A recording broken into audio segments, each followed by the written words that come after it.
அன்பார்ந்த சகோதர சகோதரிகளே, அஸ்ஸலாமு அலைக்கும் வரஹ்மத்துல்லாஹி வபரகாத்து. இஸ்லாமிய பார்வையில் அம்பேத்கர் என்ற தலைப்பில் தொடர்ச்சியாக காணொளிகளை வெளியிட்டு வருகிறோம். அந்த அடிப்படையில் அம்பேத்கருடைய கான்செப்ட், அம்பேத்கரியம் என்பதும் இஸ்லாத்தினுடைய கொள்கை, குர்ஆன் நபியுடைய கொள்கையும் எந்த அளவுக்கு முரண்பாடு இல்லாமல் ஒத்துப்போகிறது என்பதை அடுக்கடுக்கான ஆதாரங்களை சமர்ப்பித்து நாம் பார்த்து கொண்டு வருகிறோம். அந்த அடிப்படையில் கடந்த காணொளிகளில் சமத்துவம், சகோதரத்துவம், சமதர்மம், சமூக நீதி, பெண்ணுரிமை இது போன்ற கருத்துக்களில் எல்லாம் எப்படி இஸ்லாமிய கொள்கையும் அம்பேத்கருடைய அந்த கான்செப்டும் எந்த அளவுக்கு முரண்பாடு இல்லாமல் ஒத்துப்போகிறது என்பதை பார்த்தோம். அந்த வரிசையில் அம்பேத்கர் அவர்கள், புரட்சியாளர் அம்பேத்கர் அவர்கள் மத சுதந்திரம் வேண்டும் என்று வலியுறுத்தினார். மத அடக்குமுறை இருக்கக்கூடாது. ஒரு மதம் என்று சொன்னால் நீ அங்கே போகாத, இங்கே வராத, நீ உயர்ந்தவன், நான் தாழ்ந்தவன், நீ கோயில் கரை கூட வரக்கூடாது, நீ தீண்டத்தாகாத, இப்படிலாம் இருக்கக்கூடாது. கட்டாயம் படுத்தக்கூடாது. கட்டாயத்தின் மறுப்பு, மத சுதந்திரமும் கட்டாயத்தின் மறுப்பும் என்பதுதான் அம்பேத்கருடைய கொள்கை முழக்கமாக இருந்தது. இதைத்தான் இஸ்லாமும் சொல்கிறது. குர்ஆனில் 2வது அத்தியாயத்தினுடைய 256வது வசனம் சொல்கிறது, லா இக்ராஹ் ஃபித்தீன், இஸ்லாமிய மார்க்கத்தில் நிர்பந்தம் கிடையாது. அசத்தியத்திலிருந்து சத்தியம் தெளிவாக பிரித்து அறிவிக்கப்பட்டு விட்டது. எனவே உங்களோட நிர்பந்தம் கிடையாது. நீ இஷ்டம் இருந்தால் பின்பற்றலாம், இஷ்டம் இல்லைன்னா என்ன செய்யலாம், பின்பற்றாமல் போகலாம். இப்படி சொல்கிறது இஸ்லாமிய மார்க்கம். ஆக அம்பேத்கர் சொன்ன அந்த கட்டாய திணிப்பு, அந்த வலுக்கட்டாயமாக மதம் மாற்றம் அப்படிலாம் ஒன்று இங்கே கிடையாது. அதை இஸ்லாமை ஏற்றுக்கொள்ளவில்லை. இன்னும் சொல்ல போனால் லெக்கும் தீனுக்கும் ஒளிய தீன், உங்கள் மார்க்கம் உனக்கு, எங்கள் மார்க்கம் எனக்குன்னு சொல்லக்கூடிய அளவுக்கு தான் அந்த அம்பேத்கருடைய அந்த கொள்கையை இஸ்லாமிய அந்த குர்ஆனுடைய கான்செப்ட் தெளிவாக என்ன செய்யுது, சொல்லுகிறது. இன்னும் சொல்ல போனால் கடவுள் கொள்கையை பொறுத்தவரையில் அம்பேத்கர் என்ன சொன்னார், கடவுளுக்கும் மனிதனுக்கும் இடையில் இடைத்தரகர்கள் இருக்கக்கூடாது என்று சொன்னார். அது உண்மைதான். இடைத்தரகர்கள் இருந்தாலே எல்லாமே வந்துடும்ல. சுரண்டல் வந்துவிடும், பெண்களுக்கு இருந்தாலும் சுரண்டல் வந்துவிடும், அது லஞ்ச லாவணியம் வந்துடும், அது புரோகிதம் வந்துவிடும். இது அப்போ கடவுளுக்கும் மனுஷனுக்கு இடையில் எதுக்கு இந்த புரோகிதம் என்று சாடியவர் அம்பேத்கர் அவர்கள். இதைத்தான் தந்தை பெரியார் என்ன செய்ய கொள்கையாக கொண்டார். எதுக்குப்பா புரோகித மாயவே இருக்கக்கூடாது பெரியார் சொன்னது போல அம்பேத்கர் அவர்களும் கடவுளுக்கும் மனுஷனுக்கு இடையில் இடைத்தரகர்கள் இருக்கக்கூடாது என்று சொன்னார். இதைத்தான் இஸ்லாம் சொல்கிறது. நான் உங்களுடைய பிடரி நரம்பிற்கு விடவும் அதிகமாக அருகில் இருக்கிறேன். மனிதர்களே, உங்களின் பிடரி நரம்பை விட நான் அருகில் இருக்கிறேன். நீங்கள் சொல்லக்கூடிய பிரார்த்தனையை நான் செவியேறுகிறேன். சொல்கிறது யார்? இறைவன் குர்ஆனில் சொல்கிறான்.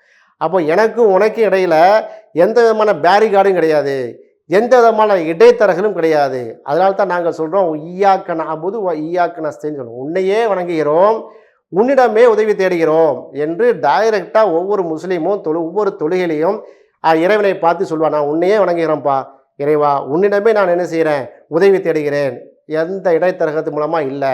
அப்போ இடைத்தரகர் என்கிற அந்த விஷயத்தையும் இஸ்லாம் வன்மையாக மறுக்கிறது. இந்த விஷயத்தில் எப்படி மத சுதந்திரத்தில் கட்டாயத்தின் மறுப்பில் எப்படி இஸ்லாம் அம்பேத்கருடைய கொள்கையோடு முரண்படாமல் இருந்ததோ, அதுபோல் பார்த்தீங்கன்னா இடைத்தரகல் விஷயத்திலையும் கிடையவே கிடையாது என்று சொல்லி அம்பேத்கருடைய அந்த கொள்கையில் மிக உச்சாணி நிலையில் இஸ்லாம் இருக்கிறது, இஸ்லாமிய கொள்கை இருக்கிறது பார்க்கலாம். அது மட்டும் இல்லாமல் ஒதுக்கப்பட்டவருடைய பாதுகாப்பை சொன்னார்.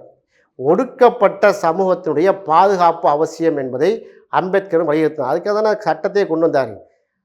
இந்திய அரசியலமைப்பு சட்டத்தினுடைய அந்த உருவை பார்த்தீங்கன்னா, ஒடுக்கப்பட்ட மக்கள், பிற்படுத்தப்பட்ட மக்களை என்ன செய்யக்கூடாது, அவங்க வலிமை இழந்து விடக்கூடாது என்பதற்காகத்தான் ஃபண்டமெண்டல் ரைட்ஸே கொண்டு வந்தார்.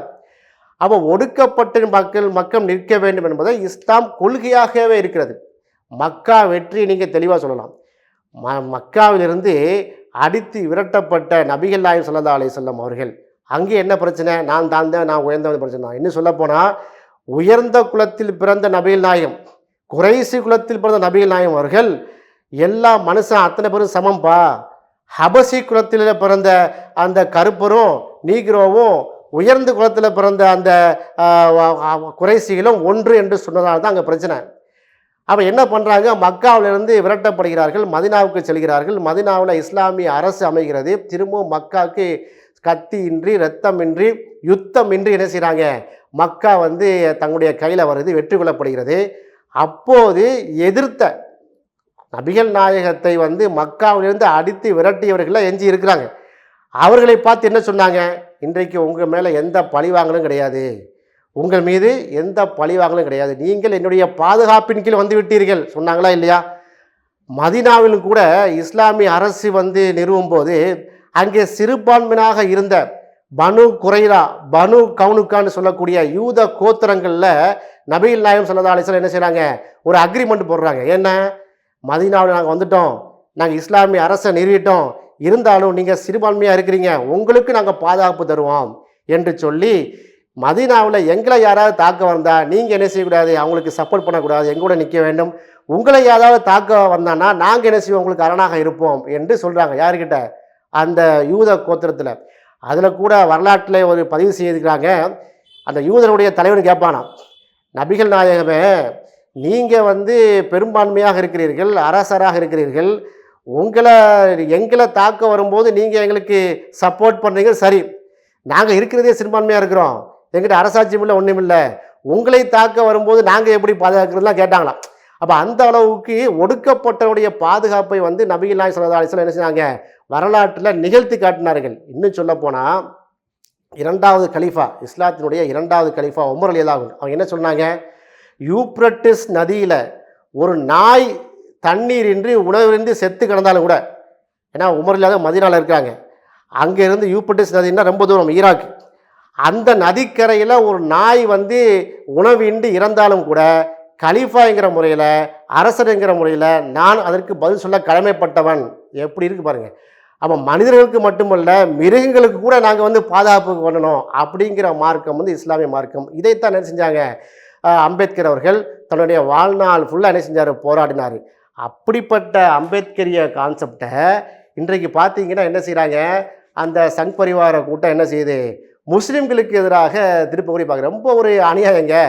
ஒரு partition Pakistan or partition of India அந்த புத்தகத்தில் ஒரு அங்கே இருக்கக்கூடிய அந்த அம்பேத்கர் வாழ்ந்த அந்த கிராமத்தில் இருக்கக்கூடிய இஸ்லாமிய பெண்களை பற்றி ஒரு குறிப்பு சொல்கிறார். வீட்டிலேயே அடைஞ்சிருக்கிறாங்க, அவங்க படிக்கிற வெளியே போகிறதில்ல, ஃபர்தாவுடைய கோசாவை சுற்றிட்டு இருக்கிறாங்க, அவங்க வந்து என்ன செய்கிறாங்க, நோய்வாய்ப்பட்டிருக்கிறாங்க, இந்த வெளியே நடமாடுறதே ஒரு அருவறுப்பாக இருக்குது, இப்படிலாம் சொல்கிறார். அந்த ஒரு சில பதிவுகள் இருக்கிறது. அது அம்பேத்கருடைய உண்மையான எழுத்து தானா, உண்மையான வந்து சொற்கள் தானா என்பதில் மாற்று கருத்து இருக்கிறது, விமர்சனங்கள் இருக்குது. உண்மையான வச்சுக்கிடுவோம். இது ஒட்டு மொத்தமாக என்ன செய்கிறாங்க, சங்கில் எடுத்துக்கொண்டு பார்த்தீர்களா, முஸ்லீம் பெண்களை பற்றிலாம் அப்படி சொல்லிட்டாங்கன்னு. முஸ்லீம் பெண்களை சிலாகிச்சு பேசியிருக்கிறார் அம்பேத்கர். எவ்வளவு இஸ்லாமிய பெண்கள் என்ன செஞ்சுருக்கிறாங்க, பல இஸ்லாமிய நாடுகளில் கோலோச்சு கொண்டிருக்கிறார்கள். பக்கத்தில் இருக்கிற பாகிஸ்தான் நாட்டில் பார்த்தீங்கன்னா வந்து நம்ம பெனாசிர் பூட்டோ யார், முஸ்லீம் பெண்மணி தானே. காளிதாஸ் யார், பங்களாதேஷில். அப்போ எத்தனையோ நாடுகளில் முஸ்லீம் பெண்கள் வந்து ஜனாதிபதிகளாக வந்து இப்போ பிரைம் மினிஸ்டராக இருந்திருக்கிறார்கள், ஒலிம்பிக்கில் தங்க மெடல் வாங்கிட்டு இருக்கிறாங்க. அப்போ இதெல்லாம் ஒரு மேட்ரு இல்லை. ஒரு சின்ன விஷயத்தை எடுத்துக்கொண்டு ஒரு குறுகிய வட்டத்தில் ஒரு கிராமத்தில் நடந்த விஷயத்தை எடுத்து சொல்லும் போது ஒட்டுமொத்த இஸ்லாத்துக்கு எதிராக கொண்டு விட்டார்கள். இப்படிலாம் எழுதி வைக்கிறாங்க, ஆச்சரியமாக இருக்குங்க. இன்னும் சொல்லாட்டா, தீண்டாமையை ஒழிப்பதற்காகவே தான் அம்பேத்கர் வந்தார்.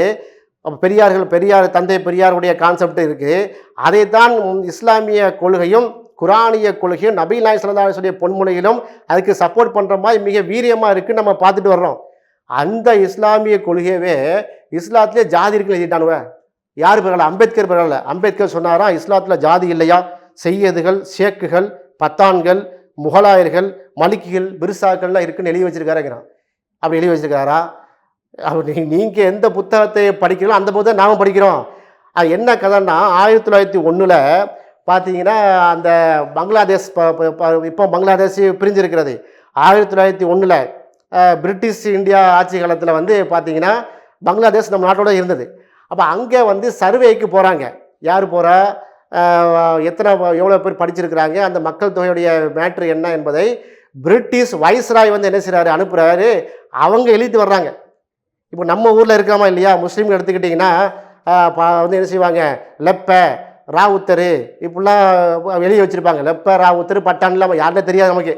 அப்போ அப்படிப்பட்ட அந்த ரெப்பன்னு சொன்னால் ஓதி கொடுக்குறவர், ராவுத்தர்ன்னு சொன்னால் அன்னைக்கு குதிரைப்படையில் இருந்தவர், மாவுத்தர்ன்னு சொன்னால் யானைப்படை வைத்திருந்தவர், மரக்காயர்னு சொன்னால் அந்த மீன்பிடி அதாவது கப்பலில் வந்து கட்டி வந்து அந்த மாதிரியான தொழில் ரீதியான காரணம் இருக்குல்ல, அந்த காரண பெயரை வைத்துக்கொண்டு இப்போ நம்ம தமிழ்நாட்டில் புழக்கத்தில் இருக்கோம். இப்போ எங்கிட்ட கேட்டிங்கன்னா என்ன வந்து லெப்பையா ராவுத்தர் எங்களுக்கு தெரியாதுமோ, அப்படிப்பட்ட ஒரு காரண பெயர் தான் இஸ்லாத்தில் இருக்கிறது. அதை வைத்துக்கொண்டு பார்த்தீங்கன்னா அம்பேத்கர் வந்து என்ன செஞ்சிட்டாரு, இஸ்லாத்தில் ஜாதி வந்துட்டுலாம் சொல்லி புழுக மூட்டையை அவைத்து விட்டு கொண்டிருக்கிறார்கள். அப்படிலாம் எந்த ஜாதியும் கிடையாது. அம்பேத்கர் அவர்கள் அந்த அடிப்பில் சொல்லவும் கிடையாது. இதையெல்லாம் விலைக்கு நம்ம என்ன செஞ்சுருக்கிறோம், இஸ்லாமிய பார்வையில் அம்பேத்கர் என்ற தலைப்பில் ஒரு புத்தகம் வந்து வெளியிட இருக்கிறோம். விரைவில் அந்த புத்தகம் வெளிவரும்.